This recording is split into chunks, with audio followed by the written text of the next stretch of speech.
A very good evening and welcome to this edition of YES101 Visual Radio. For the Newsfirst team, I'm Tilakaratna. Let's begin with a look at your headlines. Newsfirst headline. Indian ship detained in Colombo over fuel leak. Australia's United Petroleum to commence operations in June. And in news overseas, China lifts ban on 5 Australian beef exporters. And in sports, England's Eccleston becomes fastest woman to 100 ODI wickets. In our top story, an Indian ship which experienced a fuel leak while anchored in the port of Colombo has been taken into custody by the Marine Environment Protection Authority. The purpose of this action is to conduct a thorough investigation into the related oil spill. The Marine Environment Protection Authority has assumed the custody of the vessel to facilitate a comprehensive inquiry. MIPA has formally requested compensation amounting to 15 million rupees in connection with the incident. This request is made under the provision of the Marine Pollution Prevention Act No. 35 of 2008. The ship's insurance company has been notified about the situation and is anticipated that the compensation amount will be settled today. Approximately 20 to 30 litres of fuel leaked from the ship, which had recently arrived at the port of Colombo for repairs. Preliminary findings indicate that the oil leakage originated from a hydraulic pipe within the ship. A specialized investigation team is examining all relevant aspects. Colombo Additional Magistrate Winda Pereira has issued an order prohibiting the foreign travel of the ship's captain. This decision was made based on a request from the Harbour Police.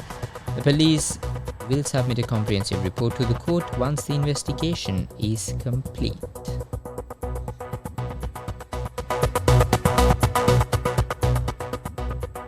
United Petroleum of Australia is set to commence distribution activities in the local fuel market starting next month.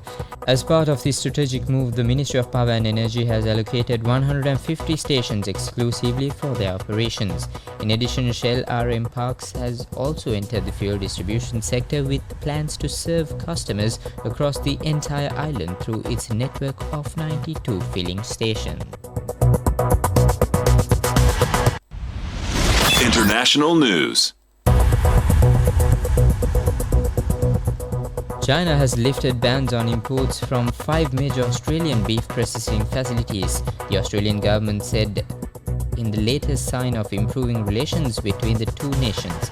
Beijing has now removed restrictions from 8 abattoirs, but 2 remain subject to import bans. China imposed the bans between 2020 and 2022. Around the same time, it barred imports of a swathe of commodities including coal, timber and wine from Australia after Canberra called for an independent investigation into the origin of COVID-19. The bans applied to certain abattoirs but did not affect others, which meant Australia was still able to ship beef to China. Sports news. England spinner Sophie Ecclestone became the fastest woman to reach 100 wickets in one-day international cricket after claiming their 187-run victory over Pakistan on Wednesday. The 25-year-old, who was also named player of the series with a haul of 6 wickets across 3 ODIs, threw the Pakistan tail by taking the wickets of Alia Riaz, Ume Hani and Nashra Sandhu. She has reached the 100-wicket mark after bowling in 63 matches, beating the previous record held by Australian fast bowler Catherine, who took 64 innings to get to that total. That's all the news we have for you on this edition of Newsfirst Visual Radio. Stay tuned for the very latest.